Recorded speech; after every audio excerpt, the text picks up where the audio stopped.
This conference will now be recorded. Atal program. So I think I'm audible to everybody, and I have already shared my screen, and I hope it is visible. Screen is visible, sir. Video is clear. Audio is also clear. Yeah, nice. Thank you. Thank you for informing. So let me just collapse this entire thing so that I can focus this. Yeah, nice. Okay, so like Dr. Sridhar has mentioned, good afternoon everybody. My name is Dr. Rahul Jain and I'm assistant professor in Department of Mechanical Engineering in IIT Bhilai, right? And today I would be talking about an interesting topic, which is basically artificial neural network, ANN, right? So for mechanical engineering, this ANN has been used for a very long time, but because of this now huge thrust in artificial intelligence, machine learning and all this concept, now this ANN thing has again come into the forefront in terms of research, in terms of implementation, in terms of application into certain area and all those things, right? So so basically I broadly work in the area of welding process, and I primarily work in a welding process which is basically called as friction stir welding, right? So today I would be talking about some brief introduction on the fundamentals of artificial neural network, right? And then eventually I will also talk about a case study which we did for this FSW process, friction stir welding process, right? So let us begin. So the overall content of this particular presentation would be roughly the overview of ANN, artificial neural network, and how basically this artificial neural network works. That means the structure of the neurons, the concept of the neurons and all those things, right? And then the case study part. And if time permits, we'll see if we can go through part PSO, which is also the particle swarm method, right? Which is basically the nature-based optimization method. So there are multiple nature-based optimization method, and one of them is particle swarm optimization, right? There are few more like ant colony optimization, right? So which is basically works on the philosophy of how nature behaves in basically in that in that aspect, right? So to start with, to basically talk about artificial neural network, right? So basically this artificial neural network, as the name suggests, this is a piece of a computing system. It is artificial, it is not by nature, but human being have tried to replicate the human brain, right? Such that if we, the way our human brain thinks, the way our human brain predicts lot of information, if we can artificially replicate the same thing, right, it would be of huge interest for the humankind. And this is where this artificial neural network concept came into picture, right? Trying to replicate how human brain works, right? So this, and like our we ourselves has a learning capabilities, right? We learn different things, and after learning then we try to implement that. For example, when we were a kid, we were taught various things. So this is cat, this is mouse, this is a dog. So we are taught various things, and by that teaching we were learned, right? And once we have learned that particular thing, then whenever in an unknown domain we used to see that particular thing, then we can say, okay, this is this particular animal, this is this activity and all those things, right? So first we are trained in a way, so we learn certain things, and then in an unknown scenario, right, we are capable enough to implement that particular thing, right? This is what is the philosophy of ANN model as well, artificial neural network as well, right? So ANN has a self-learning capability. So initially, whatever model you develop, you need to train them, you need to teach them, see, right? So ANN, whenever you develop, it is like your own kid, right? So the way we teach our kid in our home, right, this is A, then this is B, after B this is C. Similarly, right? Whatever outcome we need to get from the artificial neural network, we need to train that particular thing. We need to, we need to teach them, right? So this, and why this ANN is becoming very prominent, because this ANN is very important or very crucial aspect of this artificial intelligence, right? Which will effectively will simulate the functioning of the brain, right? If so, it will be a huge advantage in lot of application where we cannot go, right? Let's say, in a very serious situation, like even in wars, right? Human being, instead of human being, somebody else can go, right, and can fight that particular thing on behalf of us. Like, so for there are a lot of application for nuclear application, nuclear plants and all those application where it is almost next to impossible for a human being to go because of the radiation and all those things. So similarly, there are a lot of application where if we can replicate the human brain, right, and we can train the robots and all those things, right, it can be of great use, right? So let's see an example. So how we do an recognition, right? So first, so when we were kids, right, our parents used to tell us this is cat, right? So whenever we see a photo of a cat, right, we used to, they used to tell us this is basically a cat, right? So based on the image of that particular cat, our brain has a picture, right? And next time whenever you see a similar picture of maybe a different color but same geometrical feature, like eyes, two ears on the head, four legs and all those things, then we try to correlate that piece of information with which whatever we have learned, right? Similar philosophy works over here. So in ANN, what we do, so let's say this is, as of now, let's say there is something as a black box. What is inside the black box we will eventually discuss, right? Then we give this picture to this particular black box and say, okay, this is cat, right? So we train them. How we train them? So we train them, so initially, and then we will get an output, right? So initially, let's say your output is 0.7, that means you are a 70% efficient. Then you do a back calculation, right? You adjust the parameters such that you get a higher accuracy, right? This is what you are learning your model. So you are giving some weight function, right, into this layers, right? So what are these layers? I'll discuss everything in subsequent slides, right? So we train this model, and then we have a efficient output. And next time whenever we give, sorry, this has gone multiple phase, right? And next time whenever we give an input, then it will take that particular image and will predict, okay, this is cat, right?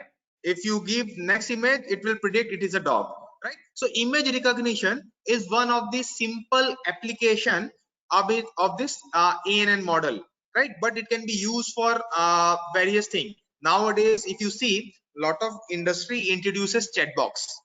So nobody, you're typing something, you're giving some information, and based on the information, that chat box has inbuilt capabilities. There is no person sitting behind the computer on the other side.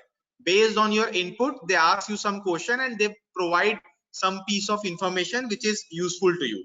So it saves a lot of time for the human being. It improves the services, right? Similarly, in finance, in personal communication, in industry, even in education, ANN can find tremendous application. So once you need to teach them, once that model is developed, it would be of tremendous use, right? So this, like how this ANN architecture works. So this example which I have taken is for a process which is called as friction stir welding process. This PD is basically plunge depth, right? RPM is rotational speed. TG is basically tool geometry. WS is basically welding speed. SD is basically shoulder diameter. This is P and D is pin diameter, right? TPL is tool pin length, and DT is the diameter of the tool, right? So these are basically, all these things are basically input parameters, all these things are basically input parameter, right? And for each input parameter, you will have an input layer. So this circular thing, what you see are basically neurons, right? And this entire thing is one layer, right? So you have an input layer, and number of neuron on the input layer is dependent upon how much input parameter you have. You can have one input parameter, one output parameter. You can have in multiple ways, right? Then you have a hidden layer, right? You can have one hidden layer, two, three, or maybe more number of hidden layer. But remember, if you have more number of hidden layer, it would be computationally expensive. In general, in a very simple model and all those things, one number of hidden layer is sufficient to predict the non-linear process in non-linear engineering application and all those things, right? If you have more than two or more than three number of hidden layer, it generally goes under the category of deep learning, right? Where you have very extensive data, right? And there you need to use for that particular thing. But in hidden layer, how many number of neurons we should use, that is another variable, right? Because number of neurons in the hidden layer will eventually determine how good or how bad your entire parameter is, how efficient or how accurate our model is, right? So accuracy is very much dependent upon obviously the inputs, the weight function. What is weight function? We will come, and number of neurons, right? But for engineering application, we will consider for only for one hidden layer, because for most of the engineering application, one number of hidden layer is more or less sufficient. And then there is something called as weight function, right? What you see over here, WJK, right? That's a weight which is assigned to different neurons, and accordingly it would be helpful in predicting, right? Bias is not always necessary. Your ANN model can be biased or unbiased. That depends upon the requirement, right? And this is what is part of the case study also, which I'm going to discuss in the subsequent slide. That's why I have taken this particular image only, right? And in output, I'm interested in UTS, which is ultimate tensile strength. I'm interested in yield strength. I'm interested in percentage elongation. I'm interested in bending angle, and I'm interested in hardness, right? So think in this way. So if your ANN model is accurate, and if you can predict with an accuracy of more than 95%, then with all this parameter, I do not, all this thing comes from tensile test, right? For bending angle also I can do a different test, but in UTM. So I do not need to do any experimentation, right? I'll just choose my input parameter, feed those input parameter into my ANN model, and I'll get the output responses. It will save lot of material, it will save lot of infrastructure, it will save money, right? You do not require big UTM machine, right? Obviously you need to do some experiment initially in order to train your model, but then for that you can go anywhere where there is a UTM machine, do the experiment and train your model, right? So by using ANN model, right, it can be tremendous benefit in terms of saving, right, material, reducing number of experiments, right, etc., right? Infrastructure cost, lot of things, right? That is why in lot of places this ANN model is actually used tremendously, right? Now let us go to very fundamental question. What is basically neural network? So we are saying artificial neural network. So A indicates artificial, that is very well understood. What is neural network? So neural basically indicates the neurons, right? What are neurons? We'll discuss. And network is basically how these neurons are connected. That's why this word neural network, right? So sorry, right? So basically this artificial neurons, these neurons are nothing but these are some mathematical function, these are some mathematical model, right, which are given as an input to the neurons, right? So these are some equations, right? This is quite similar to how we perceive this regression analysis, right? So you have a linear or non-linear equation. Similarly, you have a mathematical function, right? And that mathematical function has some unknown factors, right? And this is why, in order to know that unknown factor, you need to train the model, right? So these artificial neurons are nothing but some mathematical, highly non-linear mathematical functions. There are linear mathematical function as well. There are non-linear mathematical function as well. Depending upon the requirement, we need to use a particular type of mathematical function, right?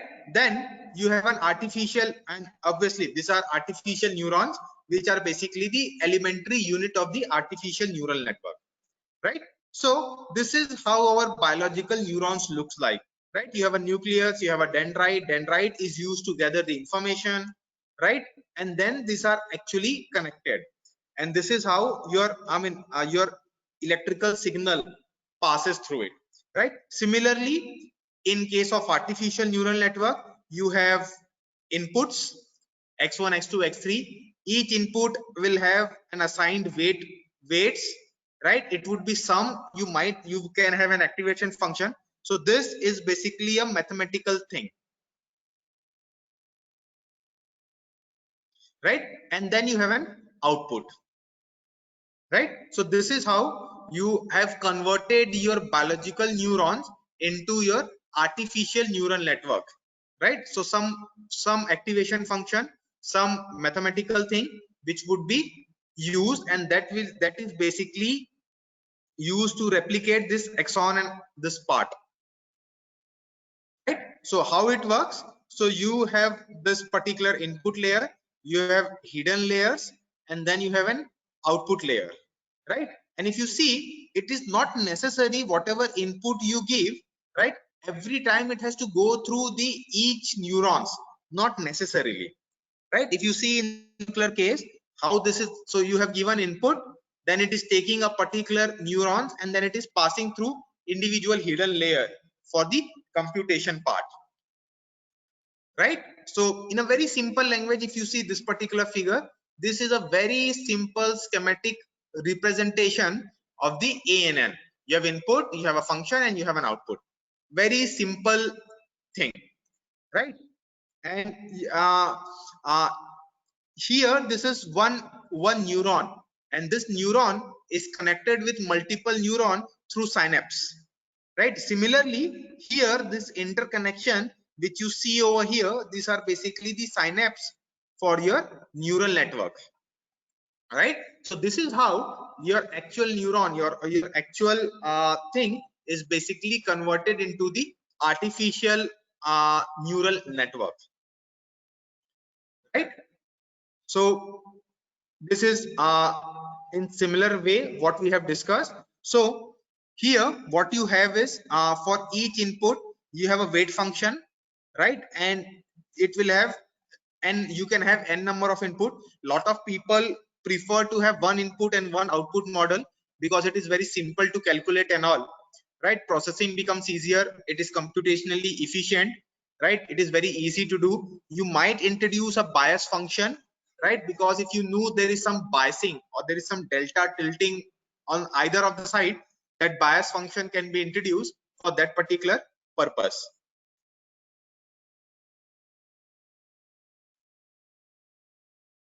right? Then right, so then how it actually works, right? How will actually calculate this entire thing, right? So basically how it works, sorry, how it works is, so the input units, the input part, right, receives information whatever you have given as an input. So we'll keep our discussion for engineering, and I'll keep the discussion related to FSW process, which is friction stir welding process, right? So for me the input is RPM, welding speed, right, shoulder diameter, etc., right? Hello,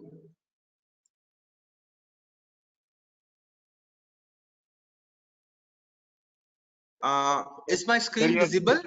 You're audible, but Yes, sir. Yes, sir. Visible. Visible? Yes. Okay. Visible. Okay, fine. This GoTo meeting just got popped up, so I thought I got disconnected. Okay. So But sir, your basically, PPT is not visible. PPT is not visible, sir. You are visible. Sir, okay, that's what okay, we are trying to say. Your PPT is not visible. okay. Let me reshare it then.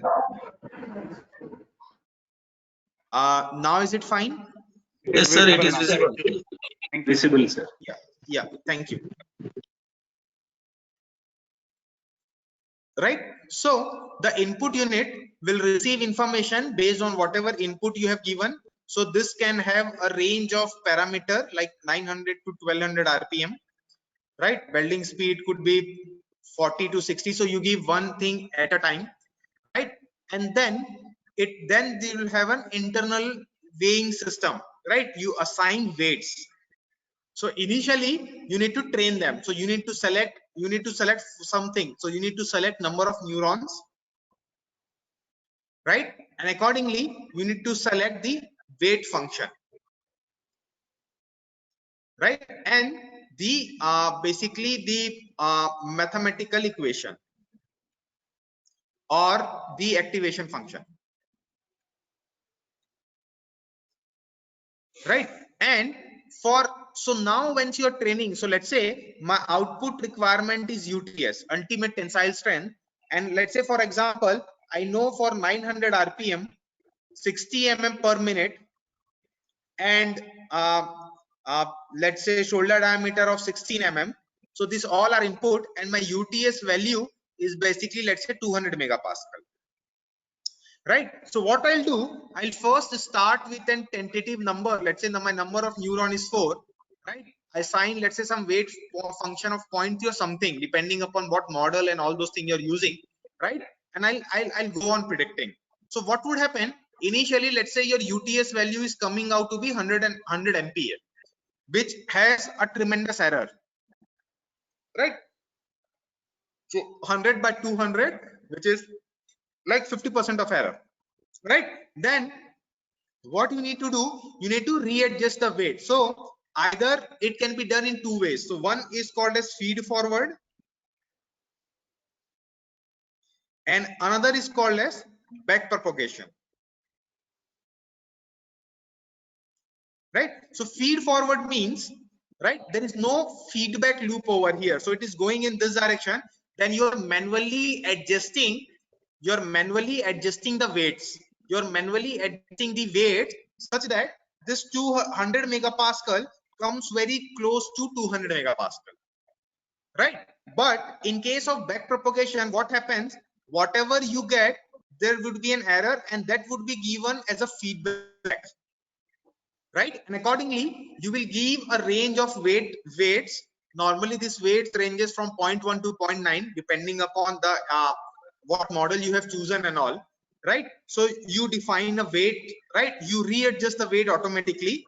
I mean, software is trained enough to readjust the weight and recompute it. So basically it goes on a loop. Right. The weight will go on a loop. Again it will predict some value, right? See what is the error, again readjust the weight, again predict, and it will go on a loop till a point where you get a minimized error. Right. So this is what is, at times people use this ANN model for optimization purpose to minimize the error, to minimize the energy or whatever. So basically that thing is nothing but a feedback control system over there, and it is continuously doing the iteration in order to minimize the error. Right. And that way this ANN at times is also used for optimization purpose. Lot of people also use that particular thing. Right. But our objective for this particular discussion is for the data generation. What we can do is we can predict it, and for different number of neurons and all, right, for different weight function, we can keep on predicting the data, and we can get a tabular form such that whichever is giving our maximum R square value, maximum fit value, that number of neuron and that weight function, that weight value we can choose. Right. So this way we basically we use this particular neural network scheme, right? So see, this is what I was talking about. So you have a input thing, right, which is x1, x2, x3, right? And then you have assigned weights, right, which is over here. And then this weights can be of different values depending upon,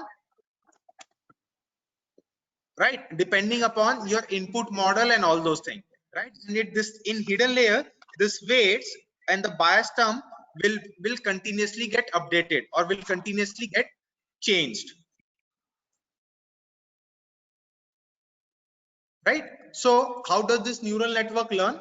So basically the input so basically you have an input data and it learns from the produced desired output. So like in previous example, our desired output was 200 megapascal.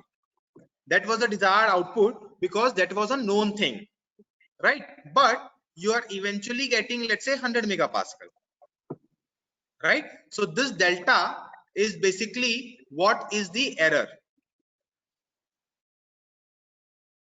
What is the error? That delta is basically the error, right? And now you keep on updating this entire thing for different parameter, right? So learning, efficient learning is very important.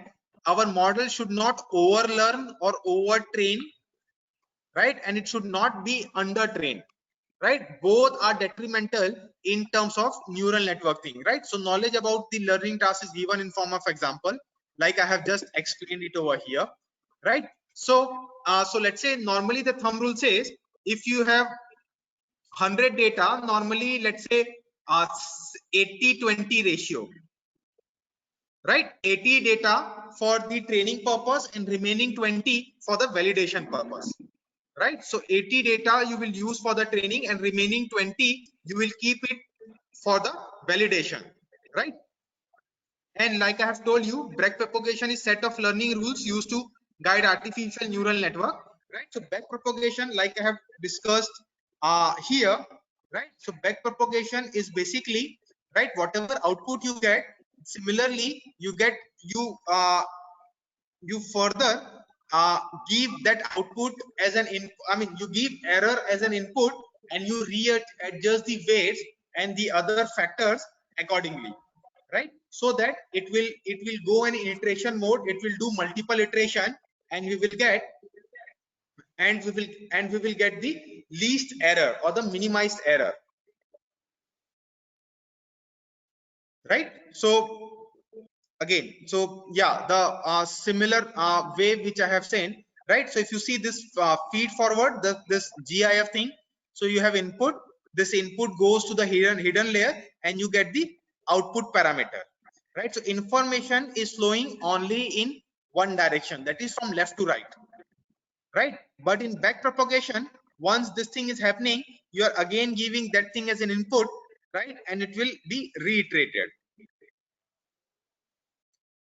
right? So when the model is learning or operating, right, patterns of information from the data set are being fed into the network via the input neurons, which trigger the layers of the hidden neurons, and this in turn arrive the output neuron, like I have just said. And this is what is feed forward, right? So not all neurons fire all time, obviously. So let's say you have taken 7 or 8 number of neurons, it is not mandatory that all neurons will needs to be activated in each parameter or in each condition, right? Those can be optimized in order to improve your computational time, right? Each neuron receives input from the neurons to its left, and then input is multiplied by the weights which has been assigned, and that value will that weight value will travel into the next number of layer, and then eventually every neuron adds up all the input it receives in a way, and if sum is more than a certain threshold value, then only the neurons will fire, right? And it will trigger the neurons it is connected to. Otherwise, so this is the condition based on which it will be decided whether the neuron would be activated or whether the neuron will fire or not. right? So there would be a summation which will happen. If that summation is beyond the threshold value, then it will trigger, otherwise it will not, right? So like the way, I mean, so the one thing which we had discussed was the feed forward. Now the schematic for the back propagation, right? So in back propagation, you have an input layer, right? You have a hidden layer, then eventually you get a loss function, right? This loss function is nothing but the desired output minus actual output, right? And this thing will again feed it back, right? This loss function will be again feed it back and will adjust all this weight, assigned weight value, and recalculation would be done, right? Once you calculate the loss, you again feed it back till you have reached to a minimum value, right? Once you have reached to a minimum value, then whatever weight is you got is basically the final weight and final data, right? So for an artificial neural network to learn, it has to learn what it has done wrong and is doing and what it is doing right, and this is where you give a feedback, right? Feedback basically gives what is right and what is wrong, and based on that we keep on, I mean, the model keep on learning, right? So the neural network learns things in the same way as brain, typically in the feedback process, like it used to do, I mean, like how our teachers and how our parents used to do, right? Even if we go wrong, so let's say we have, like the example which I gave very initially, so you have a figure, I mean, you have a picture of cat, but you have not learned very well and you say no, it is dog, right? Then there would be a feedback which would be given either by the teacher or the parent, no, this is not cat, this is dog, and this is what is the difference between cat and dog, right? And this is how our brain evolve eventually and get trained and get trained, right? So that maybe after third time we will be able to distinctly, I mean, distinct between what is cat and what is dog. We can distinct between different what should I say,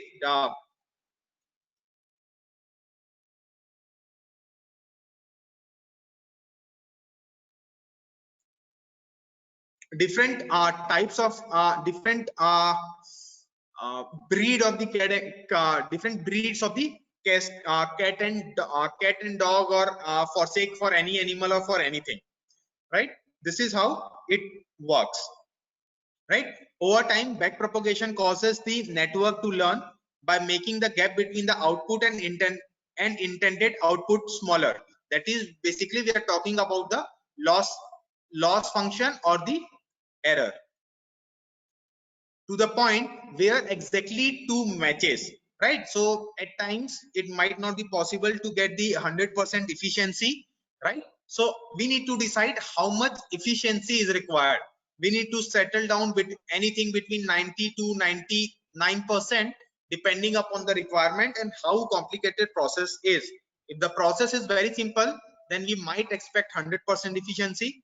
But if the process is very complicated, then we need to come up with a factor based on our own understanding. Okay, I will assume this model to be accurate even if I'm getting 95% of accurate output, right? Because getting more than 95% of accurate output is getting very difficult for me, because the computational time is increased tremendously. So we need to make a balancing act between the computation versus accuracy, right? Now let me come to a case study which I need to discuss slightly in more detail. Like I said, this case study is mostly related to FSW process, right? And what is this FSW process?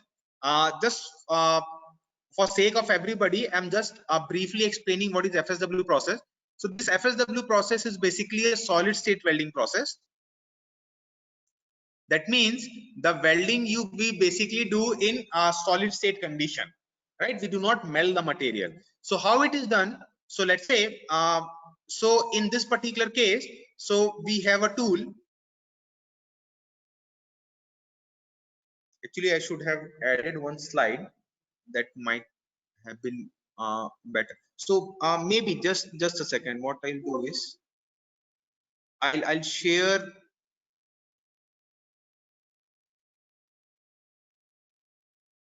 I'll share one PPT which will help you to explain slightly in more detail about FSW process, because that would be very much helpful for me to explain. Yeah.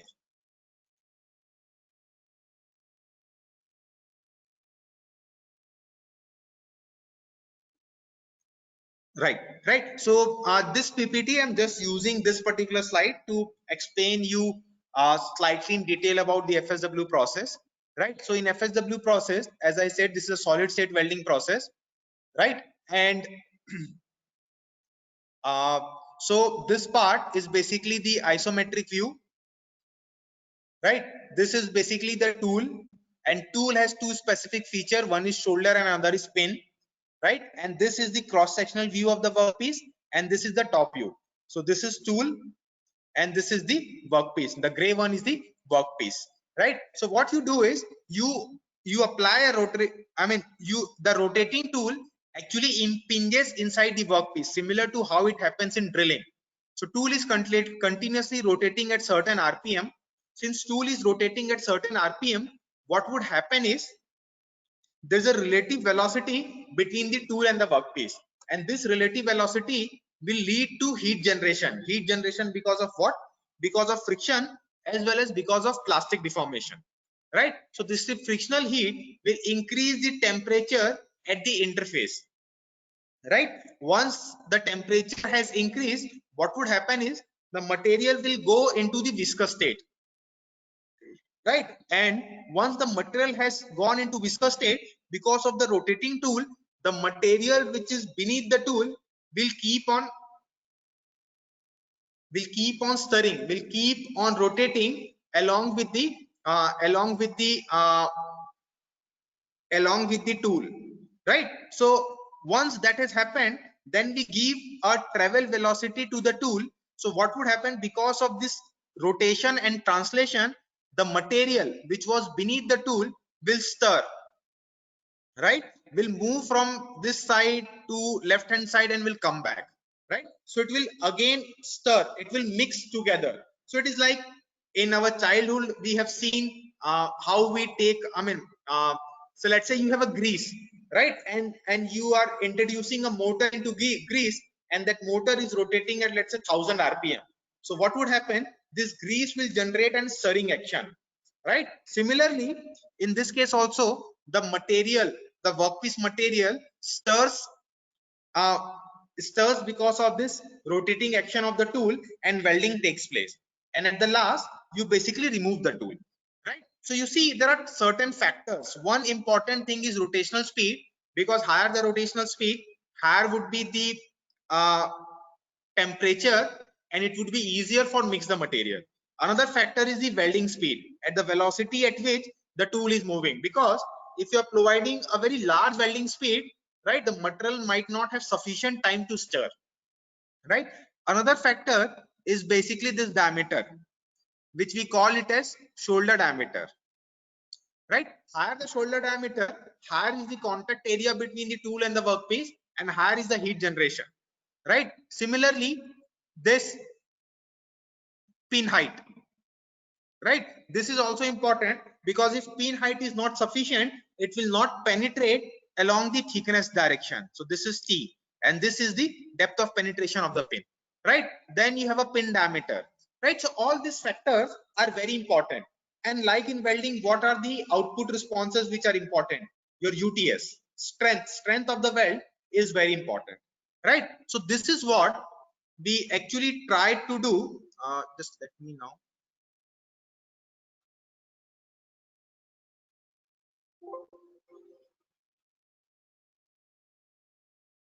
Right. So now let me go back to my case study thing. Right. So what I'm interested in, so I think this case study is again visible to you. I have just switched the slides again.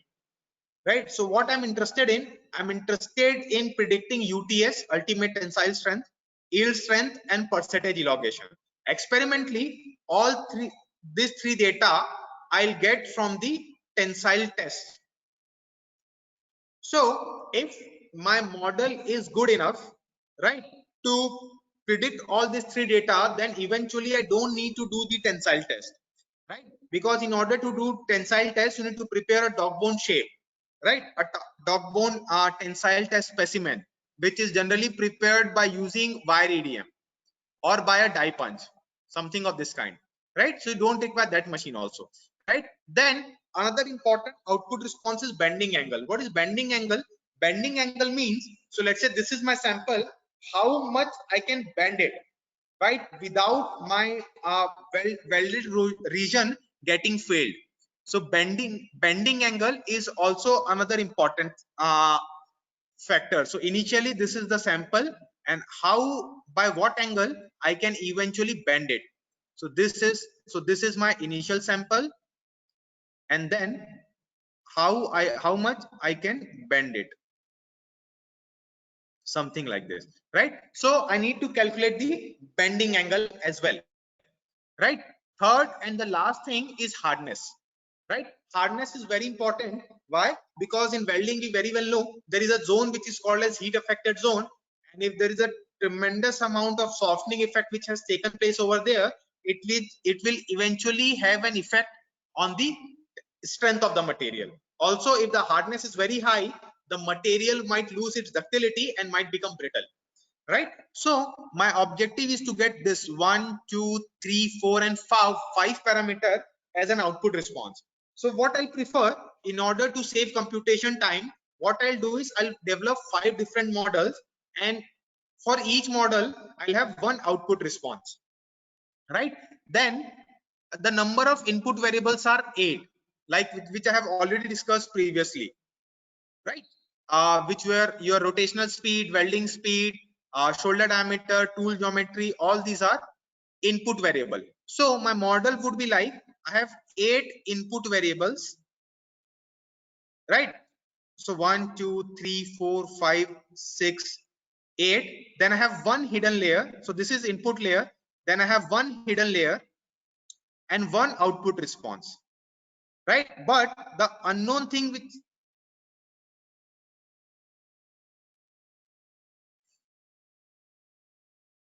this has got hanged. Yeah, the unknown thing which I have is number of neurons in hidden layer. This number of neuron and weight function I need to optimize. So what I'm doing, so for training, so basically I have used MATLAB for this particular purpose. So MATLAB have some inbuilt toolbox, right, which can be used for this neural network, development of neural network, or you can write your own code. And also if you do a Google search in MATLAB website, right, you can find lot of initial codes which are available. You can download them, and then you can modify those codes depending upon your requirement, right? So so what we did, so we use this train lm as a training function which is available in MATLAB, right? That by using that particular lm function, we updated basically the weights, right? And bias value is basically given based on this Levenberg-Marquardt optimization function, right? So biasing is done by this, and weight function is adjusted according to that, right? And what was our, and how our weight function get adjusted because by using this train lm.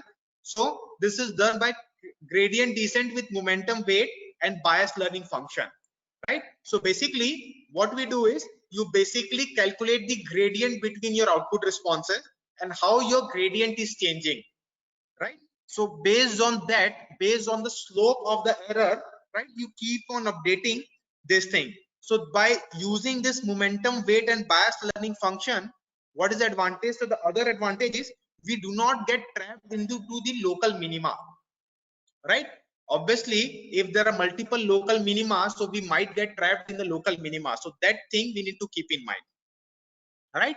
So what we did an extensive experiment and all. So if you can see, so there were close to 59 experiments. So basically this data I have taken from one of the literature, right? I have taken that particular data as a literature from the experimental data from the literature, and that guy has varied this plunge depth, RPM, welding speed, tool geometry, shoulder diameter, all these factors which we have already discussed, and this is the parametric data for which he has measured UTS, yield strength, percentage elongation, hardness, and HRD, right? So actually the overall objective of the case study was to do an in-house experiment, but because of this lockdown and all those things, right, it was not possible to do this experiment, right? So what we decided, so what we could do is, in order to save time and time, what we did, we selected a paper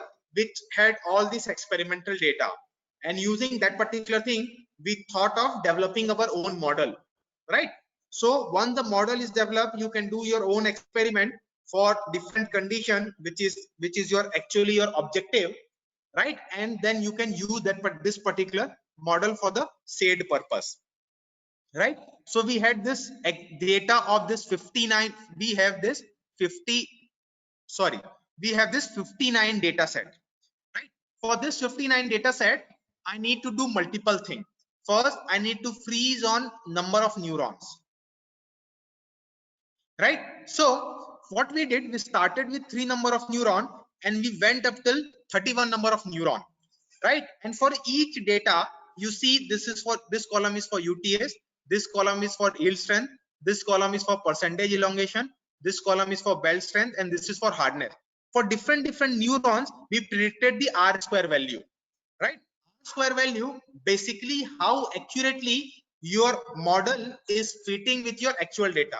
So if you see, for 16 number of neuron and for 19 number of neuron, your R square is very good, which is 0.98, which is very good, right? Similarly for 26 number of neuron, right? So I can choose any of them, but in order to get the best one, you, let's say, choose the 16 number of neuron for UTS, right? Similarly, the same thing we do it for yield strength, right? So for yield strength, we repeated this ANN thing, and we found for 17 number of neuron, you are getting the best R square value. Though there are some other number of neurons, right, with which you are getting an percentage error, I mean accuracy more than 90%, but our objective was to have error less than 5%, right? That is why we selected 17 number of neuron for yield strength. Similarly, we selected 27 number of neuron for percentage elongation, then 27 number of neuron for bending angle, and for hardness 29 number of neurons, right? By this way, we actually optimize number of neurons in order to get accurate, in order to save the computation time as well, right?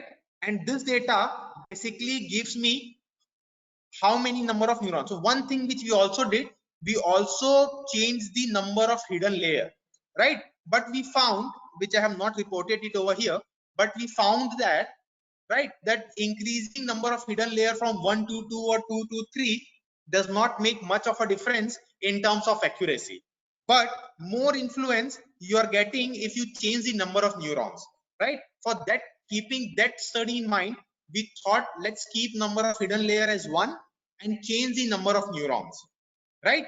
So with this change in number of neurons, this is what is our final outcome, right? Now my ANN model for all these output responses are ready. How it is ready? So I'll have 8 number of neurons. So what are the things? So I have input layer, I have hidden layer, and I have output layer, right? So for input layer, for everything, I have 8 number of inputs, right? And for output, let's say you're talking about output is 1 UTS, but for ANN model, which is for UTS, I have 16 number of neurons in the hidden layer. For yield strength, I have 17 number of neurons in the hidden layer. For percentage elongation, I have 27. For bending angle also I have 27, and for hardness I have 29 number of neurons, right? Now with this thing, what I can do is, Now, once I have trained this particular model, right? Once I have trained this particular model, right? So I have trained this particular model not with all 59 data set. I have used, I think, close to 40 or 45 data set for the training. Then remaining, I have not shown it over here because I'm in process of developing this particular research, and eventually it will go to some conference and some journal paper, right? So that's why that validation part and data generation part I have not reported it over here. So the remaining 15, right? Remaining 13 to 19 data is used for the validation, and for all this validation, your model is predicting, the developed model with this data set is predicting a very good result with very good R-square value, right? So once our number of neurons is fixed, once the weight function is fixed, now you don't need to change it. Now we need to keep this thing as same, and now the next step would be the validation, right? So for validation, we use the remaining experimental set, right? Give the input and see how efficiently your ANN model is responding, right? How efficiently your ANN model is responding. And if you're getting this similar R-square value or similar the percentage error less than 5%, then you can say this is very good. Now you just keep on changing the input responses and you keep on developing this table. Right, what you can do is you can even write a small code, right? Okay, your input parameter will change from 600 rpm to 900 rpm at this interval. So you just write a small code how your input parameter will change, and you just run that particular code, right? And you just sleep. So for all set of input parameter, once your complete code is over in a for loop and whatever means you want to do, right? You will have a tabular data for all the input parameter. It will take hardly an hour or 2 hours, right? So but this means you can generate tremendous amount of data, right, in terms of your output responses and all, and that particular data can then be used for the optimization. Now either you can use optimization ANN as an optimization, or you can use genetic algorithm, because genetic algorithm demands lot of data, and getting that many number of data using this particular experiment is very difficult, right? So this developed model can eventually be used for generating more number of data and then can be used for the optimization thing, right? So just to summarize, so this NN tool which I have used is a very efficient way by which you can play with number of hidden layer and you can optimize it, right? For the ANN model, for the 8 input variable which I have just shown the data, right, your error is less than 5%, which is pretty good, right? For simple problem, single hidden layer gives a satisfactory result, right? By using 2 hidden layer and by selecting different number of neuron, it was observed that the result is not improving. If result is not improving and your accuracy is not improving, then there is no point in going for a complicated model just for the sake of it, right? It does not demand that way. It is not required, right? It is not required, right? So actually I have just kept this presentation up till this this data generation part, though I prepared that optimization, but I mean, since that work is on an ongoing thing, right? I'll keep this particular case study up till this point only, right? So thank you from my side. If you have any question, do let me know, right? I would be more than happy to answer the queries.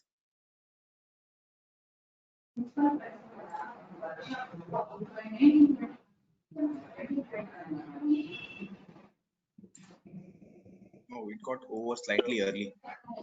Sir, good afternoon, sir. I am Vatel. Yeah, good afternoon. Yeah. So I have thank you for your wonderful presentation, sir. I have some questions related to this ANN. Yes, Suppose please. I am comparing ANN result with DOE and genetic algorithm. Okay. Experiment. Which one will be the feasible one, sir? comparing, see, genetic algorithm is normally, okay, what is your objective to use genetic algorithm? What's the Exactly. purpose? Now you are mentioning about the yield strength from input parameter, na sir? Yield strength is an output parameter, output response. Output parameter. So Yes. taken some 8 input parameter, and I am Correct. finding the yield strength. So Correct. I can dy also. Sorry, I missed the part. You were not audible in between. I can use what? Okay. I can perform the same experiment in DCNAP experiment also. Yes. Right, sir? Yes. Then how can I want to know which tool is best one, or sometimes journal papers are asking comparative study. That's the thing. See, ANN model and design of experiment is basically two different things. Yes. For example, let's just say, for example, I'll go back to this thing. So you can use design of experiment in order to design the number of experiment which you want to do. Right? But and then number of experiment. Hello. Then that number of experiment. చెప్పండి. In between. Good afternoon, sir. This is Dr. Jitendra Sahu. Yes. My question is that as we are using this artificial neural network for this optimization of to find out this yield strength, and then how it will be actively work out in if you go for fuzzy also? How it will be different? See, now just let me clarify. So here the yield strength which I have developed is not an optimized data, right? Yeah. So whatever tabular chart I have shown it in this particular figure, right? Maybe where it was. Yeah, I'll just collapse this. Yeah. So whatever yield strength data which you get it over here. So basically ANN is used as a data generation tool. Okay. Right? So once you develop an ANN model, see, even let's say you want to use a genetic algorithm, right? Okay. Either you want to use a genetic algorithm or you want to use a nature-based optimization technique. This data, this 59 data is not sufficient to optimize or to use genetic algorithm. The biggest problem with genetic algorithm is it requires a very large data set. Okay. Right? And doing experiment to get that large data set is very difficult. You can do genetic algorithm for low data set as well, but the confidence level which we'll get for that less amount of data set will not be very good, right? And in order to get, I mean, there might be a possibility you might get trapped in the local minima and all those things, right? But and you think, okay, you thought, and you might think local minima is a global minima, right? Okay. So that is why you need a very large data set. So before implement, so let's say in this particular part, my objective is to use particle swan method as an optimization technique. So what I'll do, once my model is ready, I mean, my model is already ready. So what I'll do is I'll predict all these output responses for more. So if you see, my training data set is varying from 600 RPM to 1000 RPM only. Sorry, 1018 RPM. Now what I'll do, I'll run my ANN model starting from 400 RPM to 3000 RPM. Okay, based on that, you will go for the permutation combination. 200 or 300 number of data set.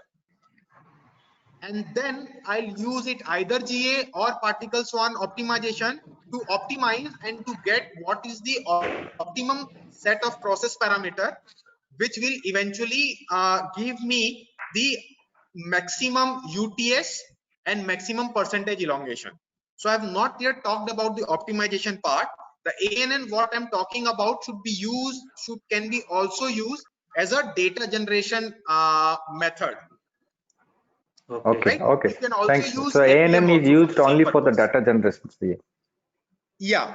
Some people use ANN as an optimization also, but I'm not very much comfortable in using ANN in optimization purpose for a very simple reason, because there are better methods which are available. Yeah. Right? Like GA, particle swan method and all. I feel those are more equipped method, like more reliable method for using optimization. So I'll prefer to use those, and it has been well proven also. Okay. Okay. Thank you, sir. Sir, my second question, can you use the ranking method, sir? Hello, Ranking method can we use, sir? for Example, I have 7 layout design. From the 7 layout design, facility layout Okay. design problem, okay, I have created 7 layout design. I want to find it out which one will be feasible based on some criteria. okay. Shall I go for ANN, sir? Can you elaborate on the problem? Because I'm not I'm not able to understand the problem completely. Actually, in manufacturing industry, Hmm. we have different types of department. Example, receiving section and production You're area. talking about you are basically talking about the production. Yes, sir. Yes, sir. Yeah, Production yeah. Now, layout. yeah. Hmm. They want to move somewhere else so that which department comes into next department to reduce the material handling distance. Hmm. So for that, I have created 7 layouts, sir. Okay. So can I go for ANN for finding the feasible layout, meaning rank layout based on some. See, yes, you can go it. So basically, your objective would be to minimize the overall production time. Am I right? Yes, yes, correct, sir. Right. So basically, I mean, you will basically calculate the time for each of the layout, right? Yes, And you want to yes, minimize that particular thing. correct, See, correct. definitely you can use it, but see, this methods are very older ones, right? And Okay, this they have their inbuilt disadvantages and all, right? With okay. the development of new advanced optimization methods, which are more robust in nature, I'll prefer to go by them, because I have not solved this particular problem specifically to rent. I mean, I have not used this Rankine specifically, so it would be very difficult for me to exactly comment which is better or which is not, right? Okay, But normally okay, sir. it is preferred, even from the publication point of view, right? Normally, Okay, if it is preferred, you go for the more advanced or the more recent optimization method, right? okay, And okay. difference Yes, you sir. yourself can feel once you run the model. I mean, you just need to find the codes in the internet. I mean, most of the codes are available in internet as an open source Okay, code. For the lot yes, of, I mean, almost for everything, you will find codes which are available in internet. You just need to modify those codes as per your requirement, okay, right? okay, So sir. once you compare your result, you will find this modern optimization technique are more robust and are more versatile, right? Okay, But again, yes, it sir. depends upon the complexity of problem. If your problem is very simple, there is no point in, I mean, you can go with the existing method. But again, the problem when you go in terms of publication, the bottleneck is basically then the novelty, right? Because Okay, already a lot of people would have used the same thing and have done the same thing. So there is okay, nothing new or nothing additional which you're contributing. yes. So the last term, when to use a single layer, when to use a multi-layer. When to use? Single layer for best result, when to use multi-layer for ANN related. Okay, so I think for almost all kind of manufacturing operation, single hidden layer would be good enough to solve the problem, Okay, sir. right? Multi-layer is generally preferred in case of deep learning, where you have a very large data set, Okay, right? So now in computer science, they talk about data science, right? Data bugging and all those things. This is where they go for this multi-layer thing. So if your model is a highly nonlinear, I mean, very highly nonlinear, then only you should go for multi-layer. But based on my experience, I can tell from almost all kind of manufacturing operation, single layer is more than sufficient. okay. Thank you for your valuable insight, sir. Thank you, sir.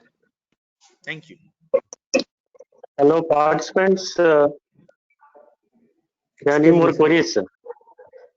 Yes, sir, I have, sir. Hmm. Sir, Ask Mr. Sankareddy ask the question. yes, sir. Sir, if we want to change the output, it can be calculated directly by if we change in output, sir. Then how should we get the input, sir? Changes of input.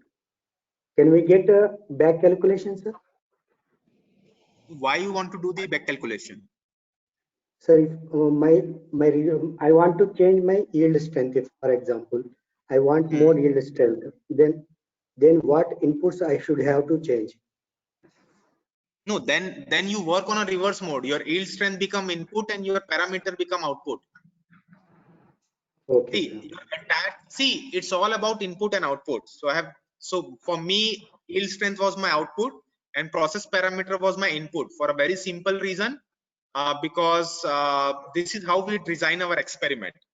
Now you are saying, I just say I'll wish I need a 400 megapascal of yield strength. Let's say that is your objective. Okay. Right? Let's say that is Yes, your sir. objective. So what you can do is, once your model is ready, you can run your model for different combination and see at what parameter you are getting that particular strength. Why you want to go reverse way? In the same way, we can get that particular thing. Okay, sir. Right? You change your input parameter, right? And for different parameter, you predict the yield strength, and you give an additional information to the model. Right? Just give me the set of input parameter for which I'm getting 400 megapascal. So it will go on an iteration mode, right? It will go on an iteration mode. It will try all possible combination, and it will give you that combination which is giving you 400 megapascal. For that, you need to do an additional small for loop coding, right? Along with this ANN. It is very much possible. You don't need to change it. In this way also it is possible. Okay, sir. You just need to define a for loop and an objective function. Okay, sir. Thank you, sir. Participants, any more queries?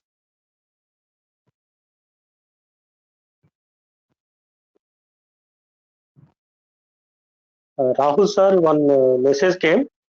One Yes. participant is asking if they don't have the acquaintance with MATLAB, what are the other alternatives?